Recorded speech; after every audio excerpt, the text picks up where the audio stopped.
Yo, bloggers out now. This your boy Farai. Thank you for coming to come through the podcast. Expect to have a good time.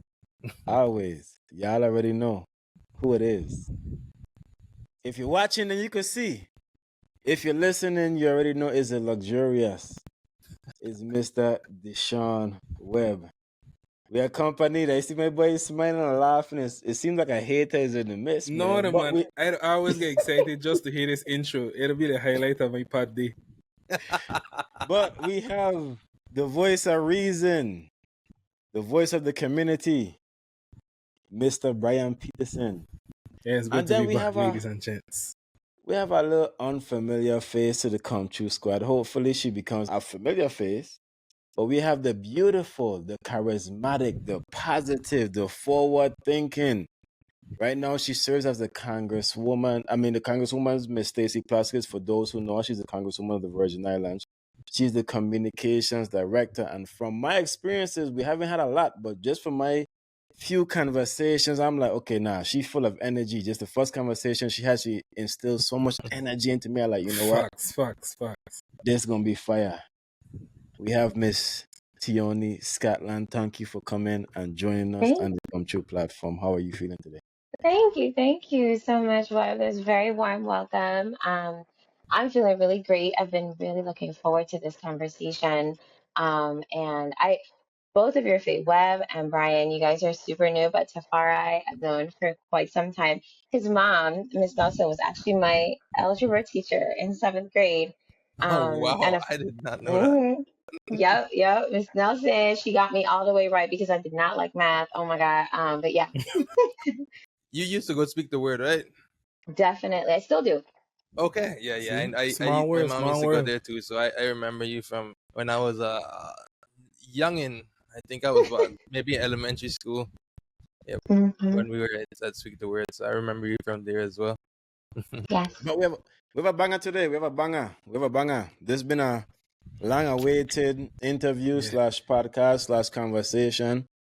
So I'm excited. So I want to start off.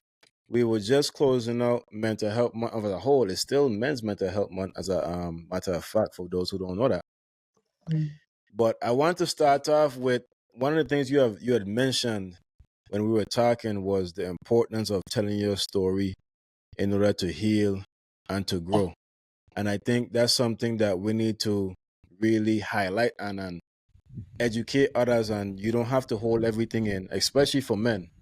I Yep. know women go through it a lot, but for men, there's always this stigma of you can't talk to anybody. You have to be tough. You have to hold Yeah. everything in and push strong. So I wanted to get your insight a little bit because you have shared with us at least offline about some stuff that you went through, and you were Yeah. very open off the rip to share with us. So I want to know your take on the importance of telling people your story and sharing your story with others that you care about in order to help heal and grow from the personal traumas, or just to grow and cultivate an environment of people sharing in general. Definitely. Thank you so much. And like I mentioned on our call, like offline, first off, I think this is excellent. The fact that you young men are coming together. I love the name of the podcast for sure, like Come True. I think it's super duper clever. I mean, it's weighty, right? Because then it's so important to be our authentic selves. And part of being authentic in life is definitely sharing your story. You highlighted the fact it is Men's Mental Health Month. And it's funny, I mean, this is a shameless plug, but on Row FM, I don't know if y'all listen to 101.3, but they were talking about mental health this morning as well, and the importance of not suppressing things. Because anything, I learned this from my pastor, the same speak the word, that's a fireman, anything that's buried alive never dies, right? So it goes underground. Mm. And usually when you have pain or hurt or grief that goes underground, it usually turns into anger. It's only a matter of Yep. time, right? And so often, and this is something I share with you guys, I do have a master's degree in mental health, marriage, and family therapy, very passionate about it. Not licensed locally, but certainly I love engaging and just sharing knowledge. But I myself, like I shared with you guys offline, I have a good deal of trauma. I think we all do. from my childhood, sexual abuse survivor, just coming from a really complicated at times family structure. But what I've found in my life through therapy, through just really beautiful relationships that God placed in my life, friends and family, is that every time you tell your story, and now mind you, it needs to be a safe space. You don't necessarily need to share your story with everyone. You need to make sure that those individuals that you're sharing with are safe, right? They're safe Absolutely. places. But every time you share your story, a little bit of healing happens on both ends, right? So for you as an individual, you that healing happens for you every time you shed light, right? Because you hide things in darkness, they tend to fester. When you bring them out into the light, it's usually where that healing takes place. And another thing I like to say, I learned it uh, in therapy once, is that most often we get wounded like emotionally, unfortunately, sometimes physically. But if you're in that type of relationship, you definitely get out. But oftentimes we get hurt in relationships, and the only place we can heal is also in relationship, right? In Mm, healthy, life-giving ones that help us um, really go back to those places of trauma and rewrite the script. Because really and truly, what Mm. trauma is just a place where, so like, let's for example think about a POW, like a prisoner of war, right? So let's say this prisoner of war had been taken captive and held for like 90 days in this awful place, right? That prisoner of war is rescued, he's brought back and rehabilitated into society, he or she, and they have what we call PTSD, right? Where they're living regular, they're not in captivity anymore, but for some reason they can't get out of that like script that keeps replaying in their minds. What and on the emotional side, when we're talking about people who are like they're survivors of traumatic emotional situations, mhm, is you need to get out of those traumatic situations, obviously. But what happens is a lot of times we have PTSD emotionally and relationally, and we close ourselves off. We don't want to open up. But the important thing is, once you get into a safe space, you need to like have the courage to walk through those same places where you experience trauma to help you realize that it's not happening anymore, if that makes sense. mm. Like it's a Yeah. new reality, you know? So yeah, you got to share your story. Nah, I definitely agree. And funnily enough, this podcast has also been somewhat of an outlet to be able to share some of the stories and some of the things that we've been through. I know we come here and we joke all the time and we talk stories, and it may not sound like some of them may be traumatic experiences, but we have grown to the point where we're able to share. And though we may not show it because, of course, we have our agenda for the podcast and what the case may be, it's still a method of sharing our experiences, you know what I'm saying? And even with social media, I tell people all the time, like, exactly the person you see on social, at least for me, like exactly this person you see on social media, that's who I am. I'm giving Yeah, up my real sauce. I'm giving up my real experiences because I use it in a different way, and I also put myself in the position, and like you was talking about, creating that environment and that safe place to be able to kind of share my stories. If I don't have an environment, or I have people on my pages that may not be conducive to that, what I'm trying to grow to and what I'm trying to heal to, I would end up removing them, because at the end of the day, while we talk about, oh, you're a victim, or you could be a victim of your environment, and you could be the sum of the people around you and so forth, I think that people don't definitely. really think too much about social media when we get to talking about that, even though we spend so much time on social media, that sometimes this social media has more of an impact than sometimes some of our immediate relationships, because most of the time we're not outside with our immediate friends like we used to be when we were younger, you know what I'm saying? We kind of Hmm. in the house sitting on social media is now the jump on your bike and go outside, like that's jump on Facebook and go talk your shit. And I feel like we kind of Whoa. neglect that aspect and just populate our social media with just so much nonsensical things, and then try to convince ourselves that it's not real, but you've been training your subconscious to believe that this thing is real for so long. You know, Definitely. we've been friends for over 10 years now, and on this part we share stuff that we never told each other before. So it's Facts. definitely Mhm. a good outlet to talk. I mean, we close, but men don't typically just talk about these things at a random. So I have And a question, but after you've done Tafari, because I definitely yeah. want to. And then I did want to go back to what you said, like in revisiting your trauma through in healthy ways to rewrite the script. I did think that was so powerful because when we do experience different things, even as far back as childhood, we might go through some experiences and then just create a story. That story might not Mm-hmm. even be true, but Mm-hmm. because you have made this story a reality for yourself, it continuously just recycles throughout your life and different experiences because that's the story you told yourself. Whether you said, I have stage fright because of one experience when you was 5 and you fell on the stage and everybody laughed, and now you never want to go on the stage, and every time you go on the stage you just go back to the little kid that fell on the stage. You just keep creating these stories over and over, and it's just super important to just confront that fear head on, of course, to talk about it. And I mean, that comes with self-awareness as well. You do have to Absolutely.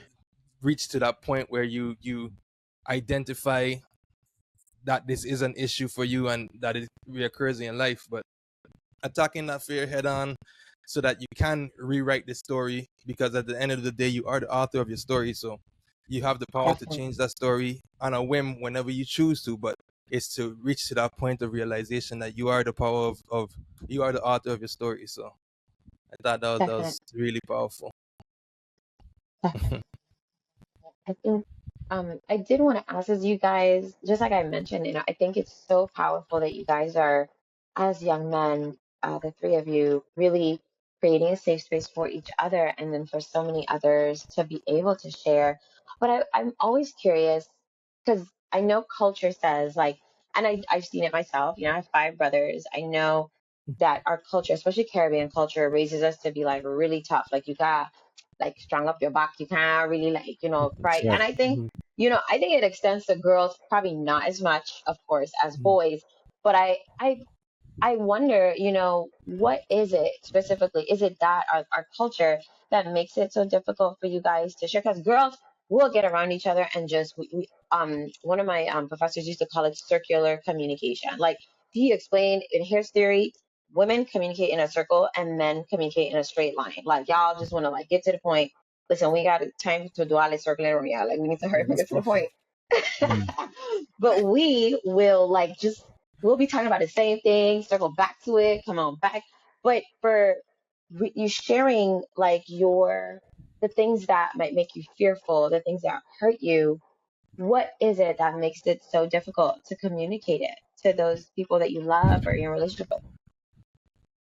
Honestly, for me, I feel like in the Caribbean, it was like based on conditioning because we are our father's sons, and they're their Mhm. father's sons, and that's how it's been. But I think because of the era that we were blessed to be born in, we are finally starting that deconditioning and opening up more because we realize that there's nothing wrong with sharing or feeling something. Like you don't become less than, like you said, you actually become stronger because you can share, because you're not carrying those burdens to be able to do more, say more, feel more, experience more. So to me, it's just real conditioning. It was poor, but I mean, like that's just how it was, And I do So agree with that. You're done, Ryan? Sorry.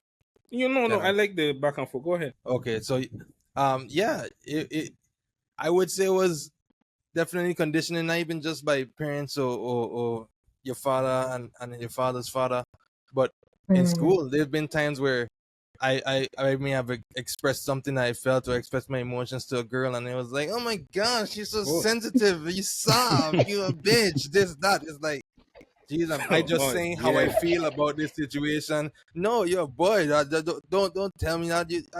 Don't do that. Like, yeah, it's like Mm-hmm. Turn a off. constant It's like, whoa. suppression. Like, turn off. Or if you So crying it's like, Right. because something actually happened, when you crying, you're a boy. Boys don't cry. You hear that everywhere. You hear that all the time. At least growing up, you did and hear that's how all of we that It's true. stuff. develop that callous. So you That's how that kind of, callous Yeah. starts to yes, you develop. develop that armor. And don't even Yeah. mention when you vulnerable to somebody, to a woman, like in your later years, and y'all in a relationship, and then in a heated argument or something, she throws that back at you. That only makes that armor even. That makes that armor into titanium. So growing up, you experience so many different things as to what a man should be, what a man is, what a Mhm. man isn't, and you kind of Yeah. embody that in a sense. And then obviously now growing up, mental health becoming more of a topic, therapy, all these different things, those walls are starting to break because we reaching into, or we are in a new generation. So yeah, I would say it was definitely conditioning from media, social media, TV, everywhere you saw these types of messages about what a man is, what a boy is. So Yeah, Mm. yeah. they had And campaigns, Men Don't Cry. and there's no reason for me to really drive the nail even more, but I completely agree. I think over time and throughout history, as many may know, this is pretty much for the last how much ever years has been a man's world essentially. So you've always have this expectation to create this what I want to call a hyper masculine figure. You know what I'm saying? And this is within business, this is within jobs, this is within relationships. You always have been the sole provider. You've always been the person that's supposed to be strong. You've always been the person that's supposed to lead. So, and we've always looked at over time, I mean, now the conversation is being more had, but we've always looked at any type of emotion as weakness. And that's why Mhm. when men are more emotional, we automatically subconsciously associate that with femininity. You know what I'm saying? Mm. So with being this narrative is going, you don't want to be associated with feminine features. So automatically, if you're conditioned over time to think this, you're going to stray away from wanting to share your feelings because you look at that as you being soft, like Tafari shared, even within your I relationship and your dating. Tafari, yeah, you're right. See, that's the correction I've been I love asking that. for. Tafari, even though Tafari said it, even though, and I feel like women talk about it more now in terms of sharing, but there's still a large group of them that's like, you know what, this man too soft. You have this thing on Facebook and social media, which is like, oh, you sassy. You sassy if you Is do this. this is this And while some zesty? of it may be joking, you know what I'm saying? Yeah, it Subconsciously, comes. a lot of men who are not very self-aware and on these journeys of seeking education and emotional intelligence, they're gonna take this to heart. You know what I'm saying? They're gonna take this like, you know what? In order for me to be able, because we know most men's pursuit, I would say damn near every man's pursuit is to be able to impress women and have a nice woman by your side. So if you're seeing that this is the response that you're getting, you're in your head like, you know what? I have to be hard. I have to move in this certain way, which to me is kind of backwards. It is, it is. And I mean, that whole sassy, I mean, I'm not gonna lie. I've never been like the way I was brought up, and I've always been like nerdy, like on the fringes. Mm. Not very, like not at least I try not to be swayed by pop culture. Definitely an observer, but like Tafari mentioned, I grew up in church, like heavy church. Like I worked in the ministry like full time, right out of college, like all through college. And so like a big thing in the church is like not allowing culture or pop culture to influence too much of your decisions. So like the culture today, there's so much of it that can be positive, but that whole like if a man is expressing his emotions, he's sassy. I think that's like BS. Like I'm just like, what is that? I Like I agree. think the messaging is so very toxic. That, and then also I remember talking about social media trends is that I think the young lady, I don't even know if she was serious, but she went viral for saying like, "Oh my gosh, she took me to Cheesecake Factory on a first date." I'm like, "Dang, I would love to go to Cheesecake Factory." What you talking about? Girl, So many take options. me to Cheesecake. I'm saying Cheesecake Factory is bomb. What you talking about, girl? You need to get it together. But so much of, and that's why I really and truly what you guys are doing is great. Like it needs to be like I think being in a relationship, having brothers, my husband, even I don't think I think a lot of women, and then even this goes back to a family dynamic because my mom, we talked about my mom offline, and her having 8 kids, me being the oldest girl, but I didn't grow up with a dad. Like I didn't know my dad until later in life. And one of my beliefs as a therapist is that how we grow up and the relationships, the things that we see, not so much Mm. the things that we're told, but the things that we see modeled every single day by our caretakers, our caregivers, are the things that influence how we'll be in a relationship. And I Absolutely. think for sure, right? So I didn't have a dad, so even though I set out to be in a relationship with the best intentions, like, oh my gosh, I want to be such a great wife, a great girlfriend, or whatever, there were just a lot of things that I just did not know because I didn't see it. Right. I didn't see it Right. modeled. And I think that creating a safe space for a man to be able to be himself, to say what he feels, and then like not approaching it or treating it like I would if it was a girlfriend, I guess, for instance, Mhm. and you know what I mean? It's something that I had to learn along the way. And I think it's something that we can definitely, that would help if we as women were more intentional about making spaces for the men in our lives, to be open and honest and not weaponize it. A lot of our relationships would be a lot better, I think. And and to expand on that, because I know you talked about the perspective of the women. I want to talk about the perspective of men as well. I know we the always like when your partner come to you and you gonna clung him, you gonna joke on him and so forth. Which I'm not in total disagreement of that because we're gonna do what we do sometimes, you know what I'm saying? But at the same time, we have to kind of change the narrative and as men as well, cultivate an environment and be more open to these conversations. I don't know if people know, but the suicide rate amongst men is ridiculous. You know what I'm saying? And part of the reason is if we already have the problem of men not feeling that they could go talk to women, they're going to talk to men. So if you're not in this space and you're not in the headspace of, you know what, let me try to cultivate these kind of relationships amongst my friends and make sure they have a safe space to have these kind of conversations without me always joking about it and me giving them some real sound advice and hearing them out and listening until we get to that space, we're going to continue on that trend. You know what I'm saying? So we have to change our narrative a little bit and encourage those kind of conversations and not be a detriment to ourselves as well. Because it's one thing to say, hey, we need somebody to talk to, and continue to say that, hey, women, we can't talk to y'all, but at the same time, we ourselves, while we complaining, we can't even talk to each other.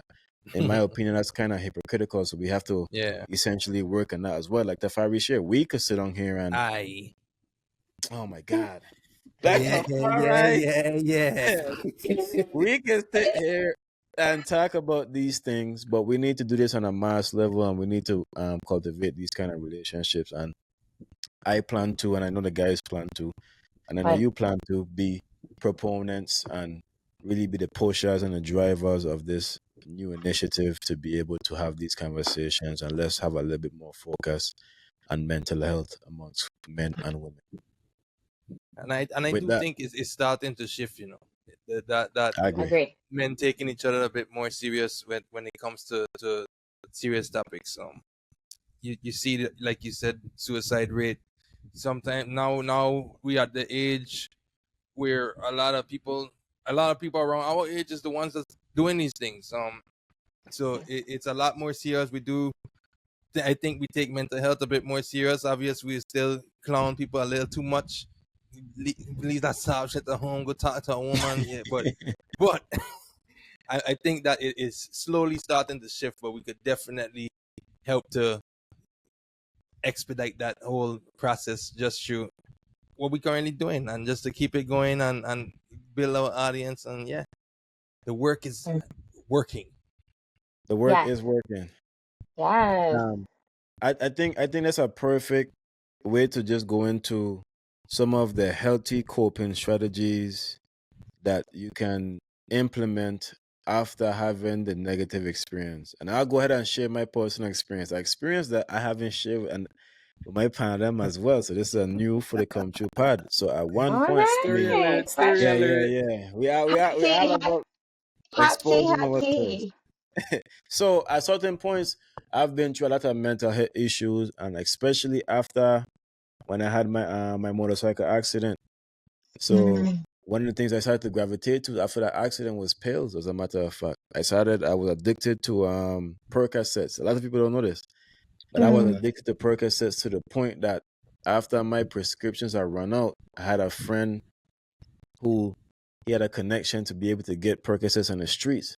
And Mhm. I would be buying. I'm talking about we taking to 2 to 3 pills of Percocets at this point to be able to just deal with all the mental stress on top of drinking. I know you see me drinking now, but I mean I'm long removed from my other things that was burdening me. Don't get me wrong, I'm still going through a journey. Life is a journey. You're always going to be ups and downs, you know what I'm saying? But at the time, for one, I wasn't self-aware at all. You know what I'm saying? I wasn't doing no journaling. I wasn't thinking about the repercussions of my actions on other people. I was just out there just living. And every time I would go through things, I would immediately go to, you know what? We're going to just drink. We're going to drink every day. We're going to drink more. And in the moment, you're probably not recognizing, like, you know what? This is very destructive because you're not understanding how not attacking your issues head on or not seeking help or just trying to mask your traumas with not only just alcohol but even weed. A lot of people like to say like they just do weed for recreational purposes, but at the end of the day, you've developed a dependency on this based on the fact that your life is so messed up to a certain extent that you do not want to stay sober. I know they joke about that, like, yeah, I don't want, like, these are real issues that people refuse to address. So, what are some healthy coping strategies you could share with us apart from the negative ones that we all know? Yeah, well, thank you so much, first of all, for sharing and being vulnerable. That's big. That's big. Like, do we have like an applause function? Like, that's Of dope. course. Like, Hold up, hold seriously. up. I'm right there. I'm right there. Ugh. There we go. There we go. There Woo! we go. There we go. There Yes. we go. Up, up, up, up, up, up. I love Right it. hand. See, Safari went to complex. You know, you got to represent. You went complex, right? All of Yeah, us went yeah. Of complex. All of course, us we went to all complex. we all Oh, from the same class, wow. same graduating Yeah. class. Oh my gosh, look at God, because I'm a proud Barracuda. So this is dope. This year is actually our class's 20th year anniversary. So a little segue here. But yeah, so thank you so much for sharing. Like that's huge. And again, a little bit of healing every time you share and you take the power away. You know, usually when it's addiction related, whenever we're open and honest about it, it takes just a little bit of power away from those things that have held a hold over us. But yeah, for healthy coping strategies, because what it's all the things that you talked about, whether it's pills or weed or alcohol, which just for the record, all of those things have their place. Percocets, they're usually used, I mean, in regular life, like if you're not addicted to them, you're not taking them in a way to self-medicate, all of them have a purpose. Alcohol, when taken in Absolutely. moderation, is fine. Weed, for those who are weed smokers, you know, the man who they say holy sacrament to come out to the earth, you know, whatever. Jack. If, you know, it all has its purpose. But then it just as you described, Web, like when it gets to the point where it is affecting your relationships, your ability to cope in regular life definitely can become destructive and self-medicating. Now, with coping, we always want to focus on self-care. A lot of times, you know, they've made that term very popular, self-care. Now, I always tell people when they talk about self-care is not you know, you had a hard day, you coming home and you eating like a whole tub of ice cream. And we're like, oh my gosh, I'm gonna have some self-care, you know? I'm gonna eat like this whole pack of Oreos. Self care is actually like when you think about for those of us who have kids or even nieces or nephews, when you're caring for a child, you don't just let them have whatever they want. You're thinking about like the bigger picture. What would speak best to their development, their safety, the love that you have for them. And so, in terms of coping, definitely the first thing I would say for those of us who are people of faith, you know, is talking to God, prayer. And prayer doesn't have to look like you know, how our grandmothers did it. You know, you kneeling for 5 hours and you know, just sweating and rolling around and stuff like that. It can be taking a walk, you know, talking to God, just really and truly externalizing the things that you're feeling. Because when you're dealing with pain, whether it's physical, emotional, mental pain, a big element of processing that pain is externalizing it, right? Because keeping it inside, like we talked about earlier, is what tends to drive us to that place to want to medicate it because it's kind of trapped on the inside. So a big part of processing through is externalizing it, and that could be, like I said, talking to God. You know, it's just out loud. It could be journaling. It could be art. You know, whether people are artsy, it could be music. It could be another really, really great strategy that's a bit more tangible is called grounding. And it's just like it sounds. It's literally going outside and letting your feet touch like the ground, like That's my the favorite. grass. Mm-hmm. Yep, exactly. Whether you go, it could be the beach, you going into the water, letting your feet touch the ground, because then there, I believe God has created the earth with energy. He's like the earth reflects, I believe, God's glory. And there's something about getting like a physical feeling. It's, kind of like the same, well, not the same, but it's similar to the, like when you take a hit, you take a, you get a joint on whatever, and you're looking for that physical feeling to help combat the emotional things that you're going through. Grounding is kind of like a healthier version of that, where you're using something physical to help you deal with the emotional upheaval that you're experiencing. So yeah, so prayer, also talking to a trusted friend, somebody that you know will listen. Not, you, all of us know those people who you get around them and they just drain your energy. Not people like that. People that can be a safe space for you to express yourself and just hold your pain. Like, it don't have to be somebody who'll give you advice right away, because contrary to popular belief, when you're walking through difficult times, you don't necessarily need somebody to give you advice right away. Just Sometimes want it's somebody to just hear you. somebody who's gonna sit with you. Yep, just sit with you and listen and hold space for you. So I'd say those 3 or 4 are the ones that I think about in terms of healthy coping. Yeah. Fellas, talk to me. What's your Grounding healthy for coping? one, yeah. Grounding is something Yeah. I do. I try to do at least every day. I would even lay bare skin on the grass, not naked, but just lay on the grass, no blanket, I was no about to no ask. no pillow, nothing. I just lay down in the grass, caress the grass with my hands. I'm always barefoot outside. So grounding is one big thing that I do, and there's actually supported research for the benefits of grounding. Like that's, and even on the science side that also agrees with that. Yeah. So that's an important one. So that's one I do. I don't necessarily journal. I don't know if it's healthy to talk to yourself, but I talk to myself and pace and walk around in circles quite Hold often. on, hold on, I hold on. feel like that As much I as we talk about journaling and this, but you telling me you still ain't start journaling? I do. do You I know do what? But apologize. Safari, you could video journal. I do that all the time. I know it sounds crazy, but when I've I don't seen have that time to as write, I will well. literally record myself just talking. I Uh-huh. know it sounds crazy, but that's an option. If you got time to write, you got small kids. I understand. I do have the time to write. I just have not been intentional about journaling. I do apologize, but I have not been intentional on picking up my journaling. It's my confession. Like, Man, me already speaking my truth out, whether to myself or to y'all or my other Hey, you half. know what? It's This a is lot, our especially for me. yeah. To us This even is say our talking video about it. journal. Weekly we come on Yeah, here and so we like, speak. This is our video journal. I love it. I love it. I love it. I love thanks, it. thanks. I say You one know, thing. I One other still on thing my I do. journey, as Oh, you're saying, sorry. and I want to get there to the point where I do journal. Well, sorry for cutting you, but I love all of the camaraderie. I love all the accountability I here. It's so I good. agree.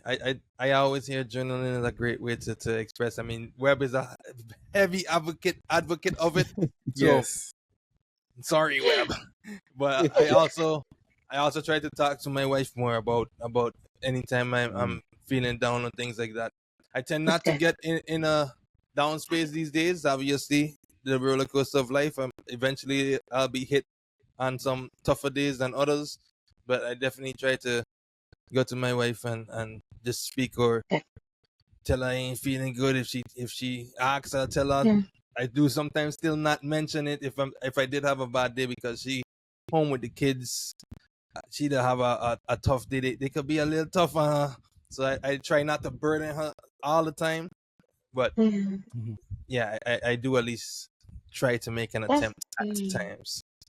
I love that, Safari. I love that for you. That's super important. And I will say, I mean, I don't want to speak out of turn, but I think as a wife, I know for me, knowing what my husband may be dealing with or his feelings, I always tell him that's super valuable for me. I think to know where his head is at, what he might be dealing with, because then it's a partnership, and I think it's good that you kind of go out of your way to kind of share with her what you're feeling, and also even taking into account that, listen, these little, I don't want to call them little terrorists, but they can be that way. Our kids can be really Yep. listen, like, it'll be rough, but I think that's good. That's good stuff. That's good stuff. Brian, how about you? You know, grounding was the best thing that I heard Tionee say, because that's my fave. That's my jam right there. You know, like barefoot or say in the grass and the gravel. 'Cause sometimes you got ground seriously. You know, you can't always do it soft. Even just when I when I don't have the chance to go outside, I know, like, especially fire, you know, like being on the ground is my thing. Like it's inside or outside. I'm sitting on the ground. I want to be as close to the ground. It just keeps me calm.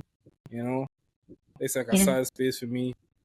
For coping, I also believe I don't like being in a dark space, because that's the best place for me, because that's why I feel like, you know, your mind, you can't really see much going on unless you're visualizing something.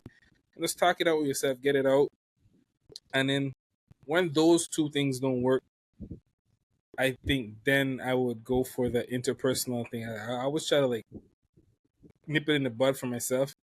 You know, I was at first in my younger days. I'm gonna be honest. I wasn't with the talking it out, shedding the light on my feelings. I was like, life is tough. Somebody got it tougher, so suck that shit up. Oh, That's how I was wow. raised. So now that, you know, I've developed, and I have great friends like these guys, as you can see, you know, and you know, different people in my life. I've learned, you know, to speak things through a little bit more, you know. And so now, like, if the first two don't work, then I, you know, seek, you know, the conversation and try to talk it out, you know, whether with friends, family, or with my other half. And they tend to work, you know, because keeping it in, like you said, doesn't do nothing, because like I'll forget it now, and then it'll pop back up in times where I don't want it to pop up. And like you mentioned, Tionee, like the more you bury these things, you think they're going away, but they fester up and leak out as anger in aspects of your life that you necessarily don't want them to come up. So, you know, hopefully on this journey that we're on with these fellas, I take up journaling as my fourth, you know, because we have an advocate here for the book and pen. So I want to get into that. And So I do need to do a better job with prayer as well. I usually only pray when it's something extreme, like when my daughter's heart condition. She was born with a congenital heart Mhm. disease. So, Yes, I saw that. Oh my but gosh. I don't just have casual prayer sessions where it's just Yeah. a regular great day and just giving Yeah. thanks and things like that. I usually only Uh-huh. go for others, never for myself. Uh-huh. I don't know what's that about, but yeah. and That's that's real. real because Yeah, that's a real. lot That's of yeah. people only pray and only try to manifest things from a place of need. They never Mm. Yes. pray in the times of goodness and just to ensure the continuation of the good feelings. It's always when the strife hits that we tend to try to use these things. These mechanisms and these exercises are things that you should be using Mm. not only in your places of down, but your places of up as well. You know what I'm saying? Mm. But Yep. I like that we know where to go though. I'm not gonna lie, and I like Yep. Yeah, like the facts. Bible. Yeah, the Bible says that like God is a very present help in the time of trouble. Like the Bible says it. Like I think you know, of course, and I feel you. I feel you guys on that. Like because me too. But I think you know what helped me for sure. Um, in praying is like changing my perception of what prayer is. Because just like I said, like man, my grandmother was a serious prayer warrior. I remember one time I tried to stay up with her. I was in college to like tarry in prayer with her, and listen, I fell asleep at least 3 times. I was like, listen, this is ridiculous. I go to sleep. Been there. I can't. You right? And it's like, man, I don't have the time to pray like that. You know, like man. But like just as I go into my day, you know, just like a little conversation because I feel like God is He's ever present. You know what I mean? And Absolutely. able to hear Mhm. us. You know, and so yeah. But I appreciate. I mean, I can appreciate that. Like we're praying when it's times of trouble because we know where to go, and I think that's real. That's true. But I want to highlight. I like that Go you ahead. mentioned that though, Tioni, like the informal conversations with God, because a lot of people who are like active in the church as yourself, like I never got that sense of, you know, just keeping it plain and simple. Like I like that, like me and God have like a chill relationship. I like to say, like, you know, like just throughout the day, not necessarily going through times of need, but like, you know, just like giving thanks for like simple things, like thanks for watching out, big dog. Like, if like I had a near miss, somebody almost hit my, my vehicle, or when I wake up in the morning, touch one to the sky and say, give thanks, Jeff, for waking me up, and let's have a good and Yes. humble day. So I wouldn't necessarily like going like, God damn, and help me get out this problem, and I'll never do this again. Like I don't necessarily run in those things, but like I give him like shout outs for like waking me up, keeping me humble, keeping me strong. Thanks for the near miss. Keeping my head on. Thanks for not letting me lose my head at this job site. So stuff like that. I like it to keep it informal. Because I know he's always there. He's always with me. So we have like the little quirky conversations. Because to me, I feel like he hearing what I'm saying. Because we're still kicking it. So Either way. I like that you acknowledge that. Yeah. For So sure. that felt good that you acknowledge that. I want to highlight. First of all, I want to highlight journaling. Gotta journal. I'm forever going to be journaling. I'm be behind it because it does a lot of things. For one, it gives you an opportunity to be able to put words and put writing behind it. Because sometimes we can internalize things and then we can't even put the words behind it. And if you can't really put the words behind it, sometimes you can't really understand it the way you need to understand it.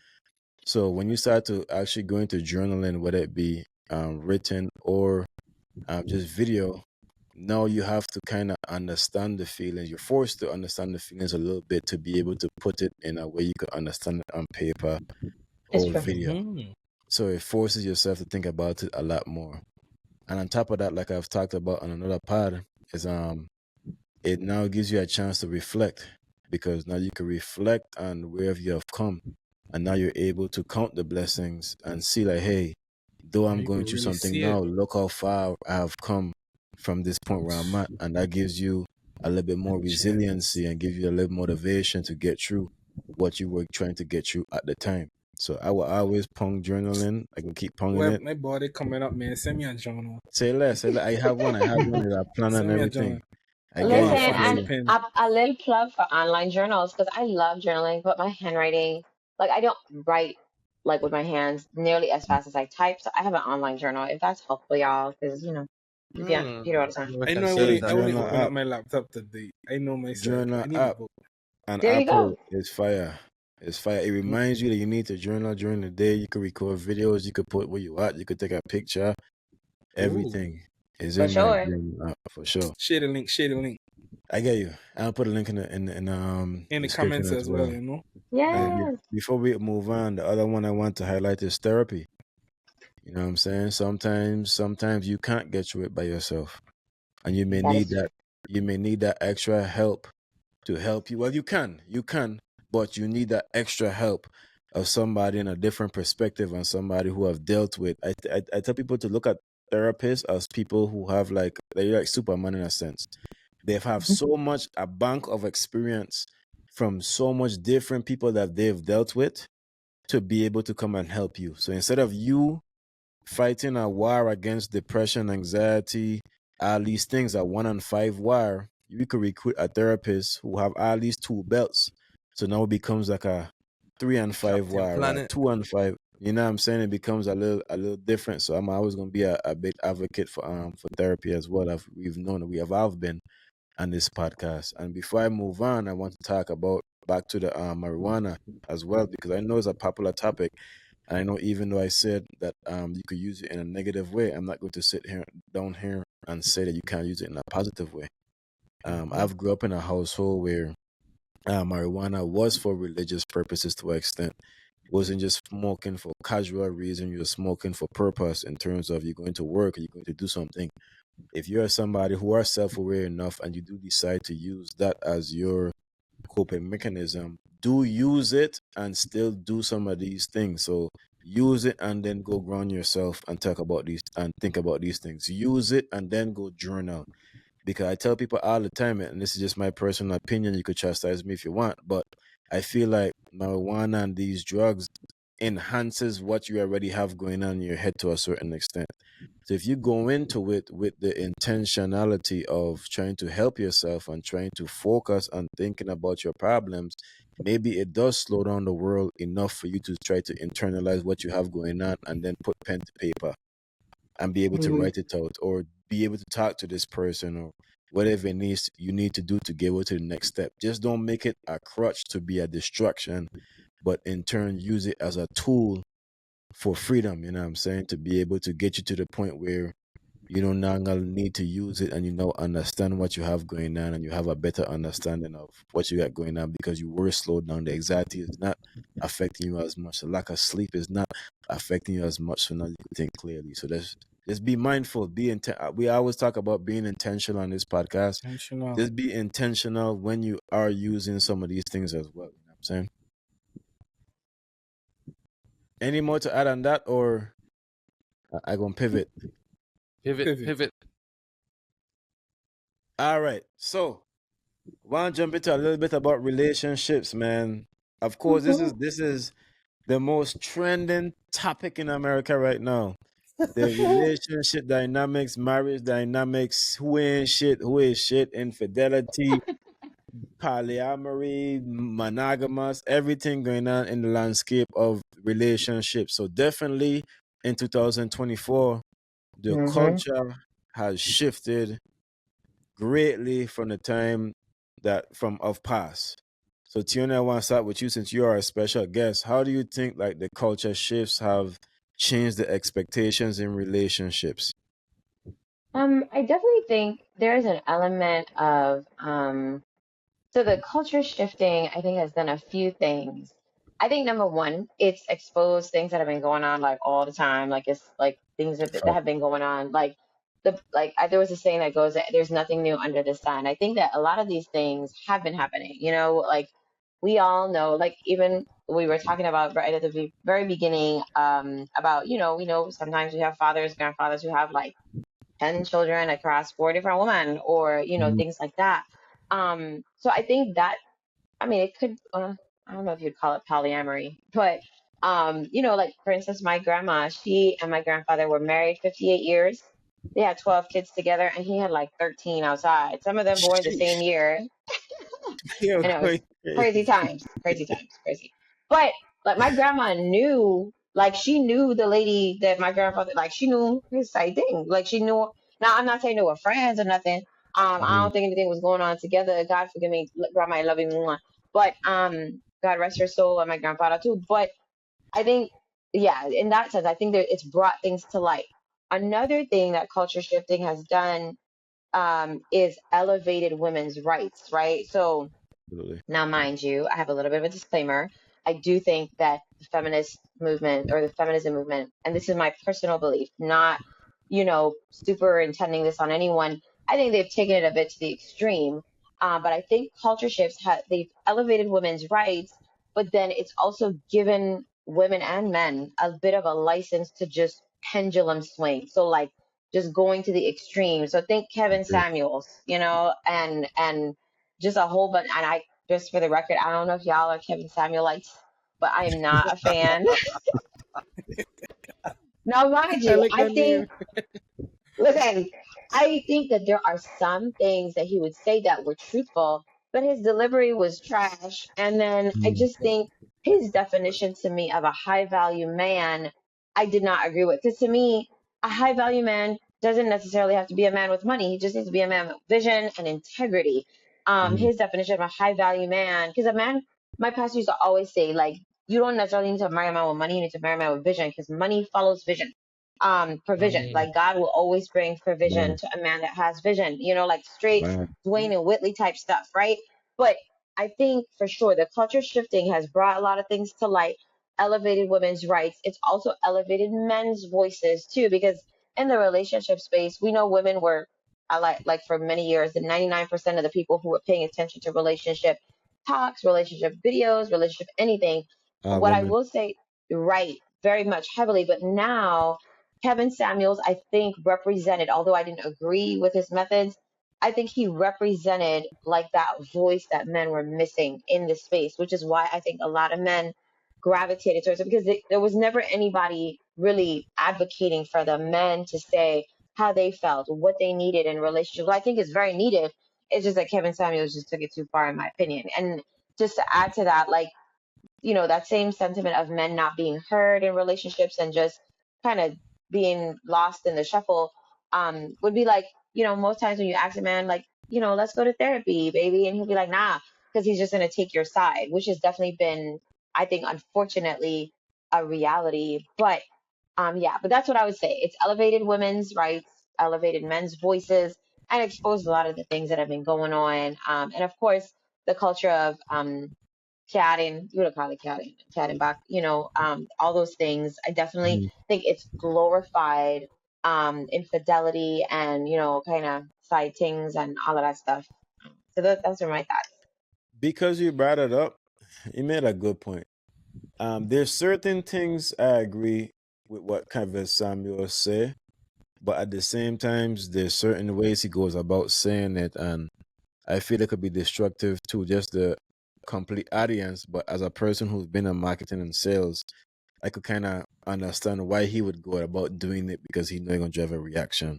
Yes, the shock At, value for sure, for sure. at the same time, you mentioned something that I feel is kind of important to the context of our conversation, which is whether or not I agree or disagree with Kevin Samuels, the fact that he existed opened the door for more men to talk about certain things.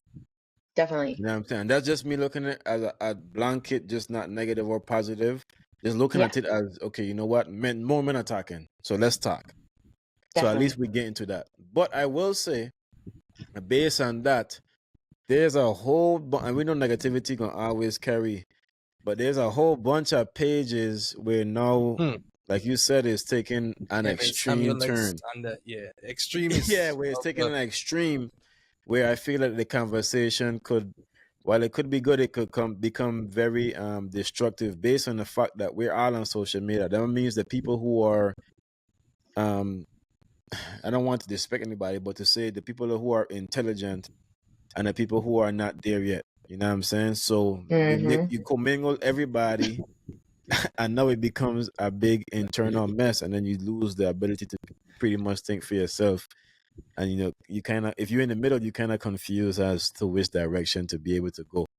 But I Facts. completely agree. Even with what you say is the feminist movement, I feel like everything have to have a certain degree of balance. You know what I'm saying? You Agreed. can't, and this is with everything. You can't be too extreme in any direction. And of course, everybody's entitled to their own opinion and how you want to go about living your life. But when we introduce these extremes, we throw off a lot of things because now you have a lot of impressionable people. We're in a digital age where critical thinking is not that much highlighted in school. So if you take away Yes, the for ability sure. to critical think and you introduce all these platforms, which these people, though you may not agree with them, they are critical thinkers. They are very intentional and very aware of their voice and what they are doing.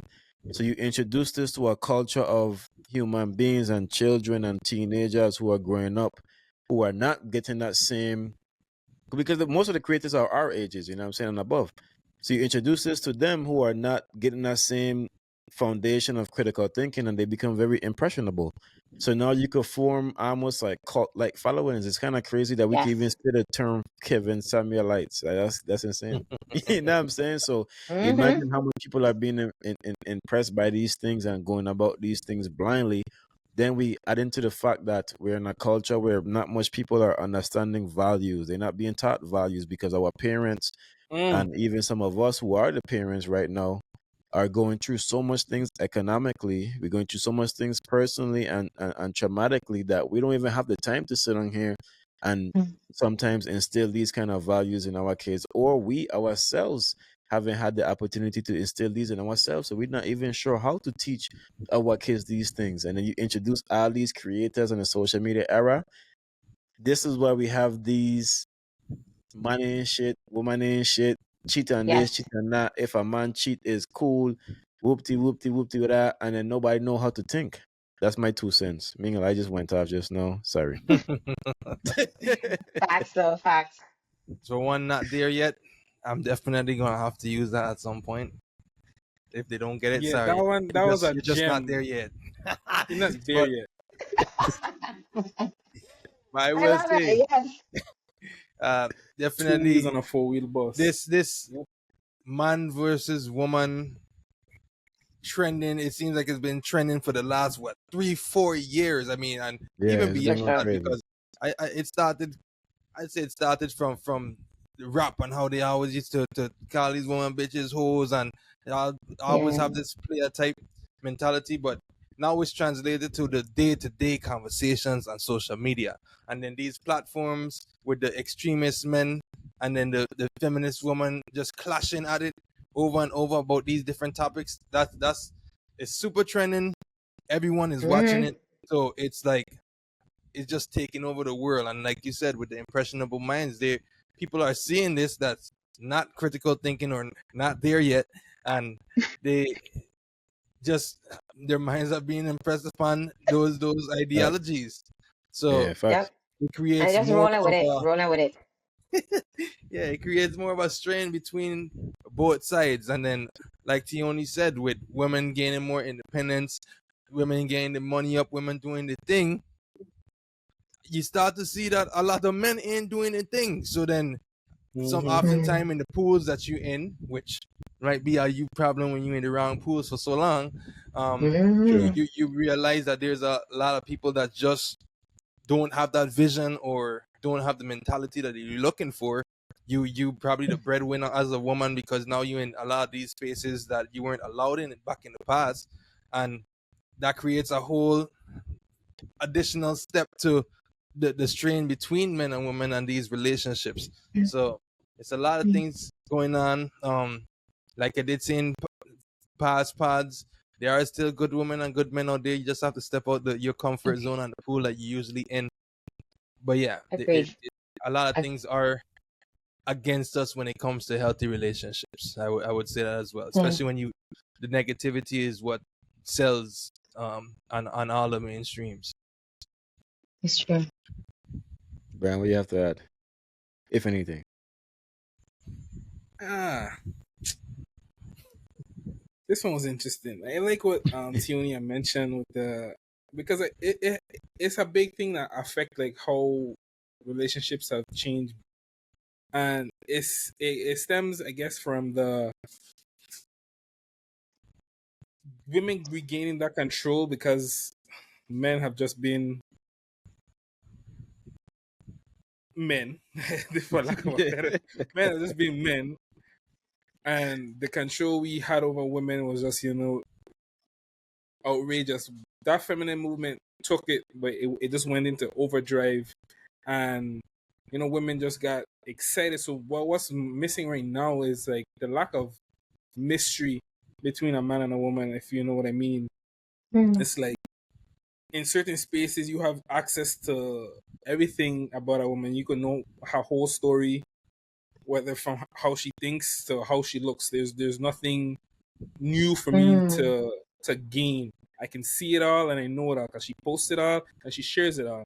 And Mm. it kind of stems back to what she said, because I mean, like, a part of regaining the control, they know it's also in the image that they portray and how they express themselves, especially their bodies, and the movement of I could do what I want, wear what I want. Yes, these things are true, and you have the right to do so, but that stems a different aspect of our relationship, because now, because you're showing what you have to offer, both physical, and you're telling everything that comes to mind on the internet, there's a lack of chase. Like, a man is coming to you now and he Mm. knows exactly what it is. Like, it's not I really trying to court you and get to know you, because I've seen you, I know what you're about.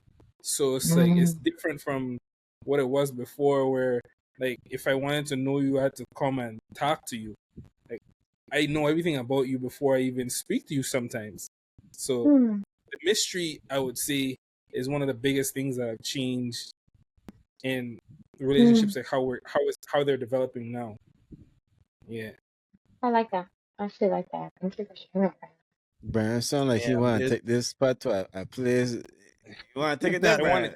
Brian? I want the comments to be I was about to say, I active. mean, I was but about the to say, thing is that man, when it's real talk. I mean, it's a sensitive it topic, is, but it is real it talk. is. And at the end of the day, No, for real. with people that do with that, I dress what I want to do what I want, OnlyFans, all of this. The truth is Mm-hmm. that men biologically it is deeply rooted within us, are more about respect. And that is one thing that Yes. men do see as not respecting yourself, and that they will also not respect you when you do carry yourself in this way. That is just the truth. Sorry, don't Yes. kill me. That is how we operate. This is why a lot of people in these spaces only experience men that don't take them serious and only see them as sexual objects. Um, Definitely. Obviously, you have full right to whatever you choose to do, but with how Definitely. men think, you're just going to be experiencing a lot more troubles in that relationship world. Sorry, but You it's see, just true.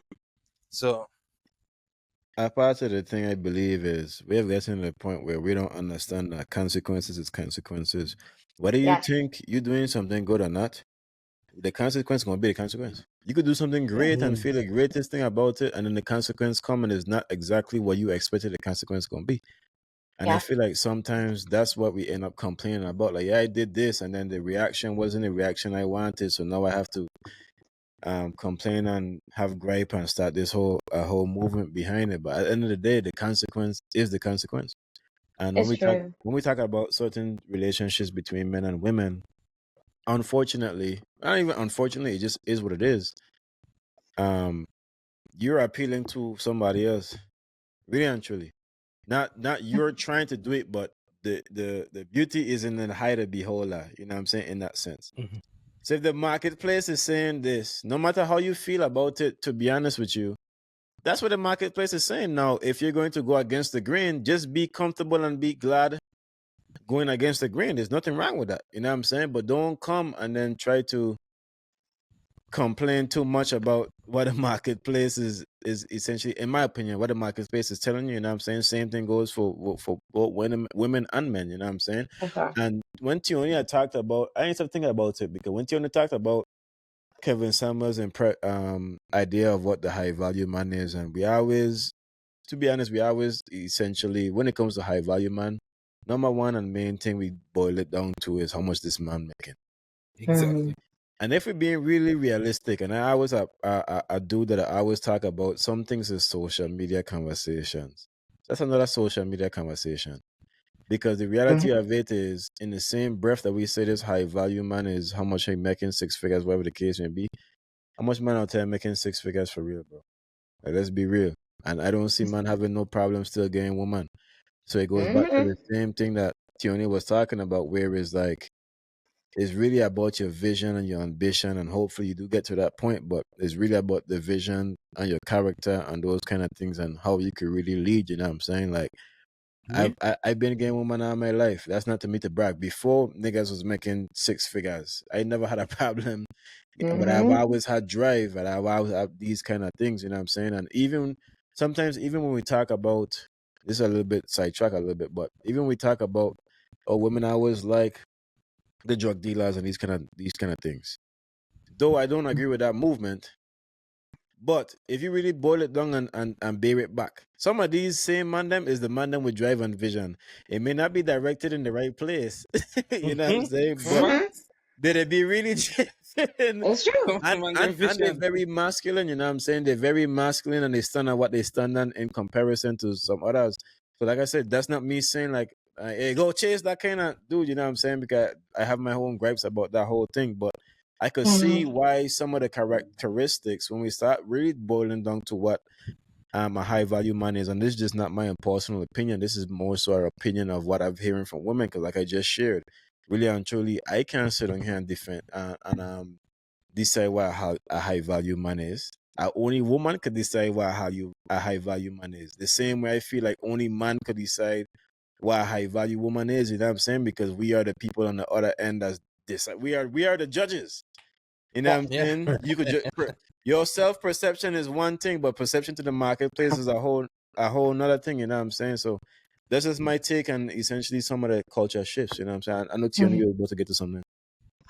No, I actually was, I mean, I was agreeing with you. I think, definitely, I mean, I also with Tafari, I mean, both things, to go back to what Tafari was saying about, how women are perceived and that we have the freedom, really the autonomy to do all these things, but then expecting a high value man to want to wife you, be in a serious relationship with you, but then you're presenting like this certain image and taking away all the mystery, right? So everything, thirst traps every single day, Sunday through Sunday, and expecting a man to take you seriously. I think for sure, any girlfriend of mine, any girl that I know, I've always believed in, the importance of that mystery. And of course, it has something to do with my faith, the way I've decided to live my life for sure, but definitely wanted to affirm what Tafara was saying. And then for what you were saying, Webb, I definitely, I would always say, whenever I would have a conversation with anybody about Kevin Samuels, I always just say, like, I think the Caribbean is nuanced, right? Because, A good point. literally, like you just said, Miss Ann, I know, listen, I remember the first time I listened to Kevin Samuels and he was talking to this woman who wanted a man that was making all this money. I was like, listen, I know at least 3 men that live with him or that'll be that'll be pulling out kind of woman. Nah, like it's not even like that in the Virgin or in the Caribbean, and not even just that, but like I think the swag that Caribbean men have, and also, I mean, not no shade on living with your mama because I live with my in-laws. We live, it's 2024 and inflation, but Facts. I Right. think that it's not just our swag, or the Caribbean men swag, but y'all ability, like your ability to lead. You mentioned like the drug dealers. You mentioned yourself. It's that inner confidence that I think God has blessed Caribbean men with, that just tend to have them rolling in like, yeah, and rather than demanding respect, just kind of commanding it with their nature. Hmm. That I think inspires a lot of that. He got a job and he don't make it 6 figures, but he got like 3 women. Not that I'm condoning having 3 women, but those are my 2 cents. So Ooh. hold on, I just want to highlight something, and we're making sure we clip this. Ladies, get you a Caribbean man. You heard it here, the culture. Exactly. Sorry, I For married, sure. but That's the I best thing mean, I big Get up. you a Caribbean yeah, for man. sure. Caribbean man is where it's at. God, big up me, my husband. He's Hey, man from the you can say Caribbean. that again. Yes, Say it yeah. one Big more up, time. big up to all the Caribbean man there for sure. It's where it's at. My husband is from the Caribbean, and I love it. I love you back. Big respect. Caribbean I'm gonna have woman me too. dig it. I'd say, to be honest, I'm Hey, sorry. I'm sorry, stateside but I would say as well. Typically, Caribbean woman is where it's at as well. Of course, you find those people that have those similar upbringings and similar aura, but it's nothing like Thank your you. Thank Caribbean you. people, Like, man. Thank I you. agree. At the same time, I sip my drink. You know what I'm saying? I gonna sip my drink. But, but, I know we talked about a couple things we got in relationships. I don't want to make this a 4-hour pod, but I know one of the things that's going on a lot right now is like infidelity, Hmm. infidelity. So I want to touch on it a little bit in terms of its effect on mental health, and then just to go along with that, talk about the importance of forgiving and letting go of grudges. Not saying you gotta go back to whoever it is, make your decision, whatever you want to do, but even so, you still have to forgive, and you For sometimes sure. have to let go of grudges. So, what's your takes on how this new culture of it come like everybody cheating, at least according to the Yeah. media, everybody cheating and ain't no good man. hmm And then how you think it's hmm affecting the culture and the relationships? Right. So definitely, thank you for that. Like, I think for sure, infidelity is, I mean, and we have to kind of define, or just maybe put out there the different, kind of categories of relationships, because if you're in a monogamous, and I think you mentioned it earlier, Webb, Mhm. if you're in a monogamous relationship, not a polyamorous one, right? Because a polyamorous one, I think, infidelity, the definition of it looks different, Yeah, right? Your yeah. polyamorous relationships, you guys have an arrangement where you decide, and even there, I think infidelity is possible. It's just They said because, the You just same have thing, yeah. rules. right, Right. Yeah. Just have right, a set of right, rules. because exactly, if you step outside the rules. So at at its core, what infidelity boils down to is just like a deep betrayal. Because then, you know, in the relationships that we have with our partners, ideally ideally you're supposed to be able, that's supposed to be like the safest space in your life outside of you and God, Hmm. is this sacred space that you share with this person you've committed, whether it's a long-term relationship, a marriage, a partner, whatever it might be, a civil union. You've committed to be in this very vulnerable space with this person, Hmm. and them stepping outside of those bounds to be unfaithful, whether emotionally or physically, and because that's something that doesn't get talked about as much, right? Because everybody talking about, oh well, he sleep with she or she sleep with his other man. There's also emotional infidelity, which is just as damaging, if not a little bit more Mhm. so. Because I've definitely heard people talk about like women in my circles, like, oh, okay, well, my boyfriend or my husband, he slipped up one time and he slept with this girl, but and that was it. It was just like he was drunk or whatever, or he made a mistake and it was it. But then there are instances where, like, it's not necessarily they slept together, or maybe they did, but they talk or they have this relationship where it's just as close, if not closer, than the relationship or the emotional connection they share with their Mm-hmm. partner. So those types of things are very, very destructive to relationships. I think, though, what has happened a lot in our culture, and I can only speak for the Caribbean culture, like just like I talked about, it's like run of the mill. It's like almost expected. Like my grandfather did it, my father did it. And now mind you, yeah, like most times well, at least in my experience, it was the male that was their perpetuating person, Mm-hmm. not the female, right? Because we always talk about how, I mean, and this is a big thing in our culture, like, oh well, he can't and she well, he can't take no cat, like he can't take it. Like if she do it back, like it gonna just be done, you know?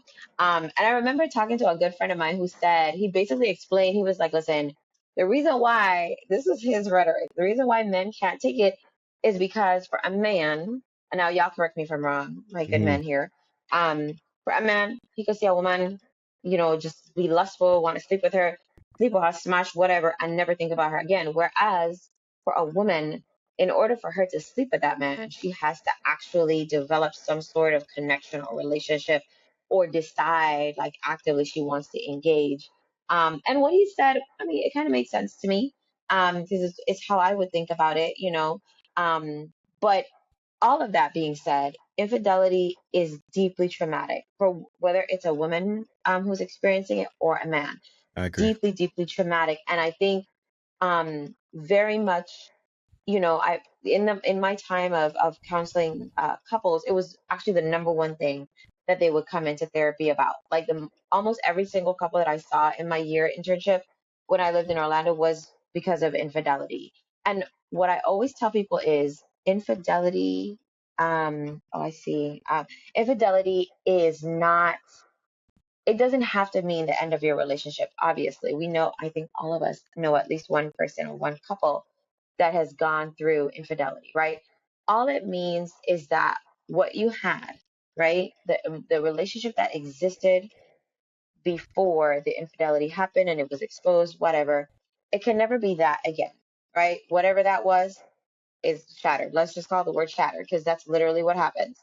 But then what happens is that if both parties are willing, you can take those broken pieces and make like a mosaic, something even more beautiful than what you may have had before, Oh, because then you've recommitted to being honest and vulnerable. And one of the other things, a really important piece, now this is not for everybody, but one of the things that I would always ask couples that are dealing with infidelity, right? And whoever the perpetuating party was, they decided to recommit. They're all in. They want to do the work to do it.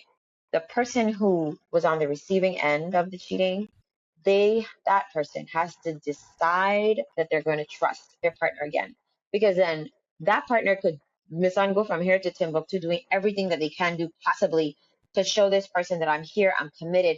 But if that other person does not like, you have to make an active decision. Like you have a part, that person has a part to play as well.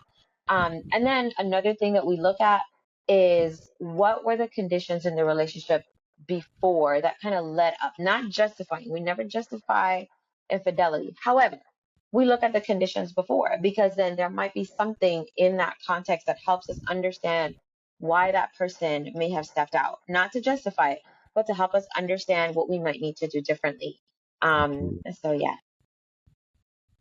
I guess Jazz was first. I'll speak. Well, she. So I'd say yeah, like 6 7 years back, I did experience infidelity, not on my end, from the other end, but Mhm. yeah, I'd say as a man that was definitely hard. I mean, I'm sure it's hard for anybody, but the pride in a man is a little Yes, different. yes, So for sure. yeah, so it was definitely hard to cope with and to get past. For a while, I was just I referred to her as my roommate, and I entertained a lot of other women, not sexually, but I mean, the, I did end up stepping out as like a fire with fire type situation, but felt That's a nothing, thing, you and know, I Tafari. felt I That's the felt thing. horrible after that.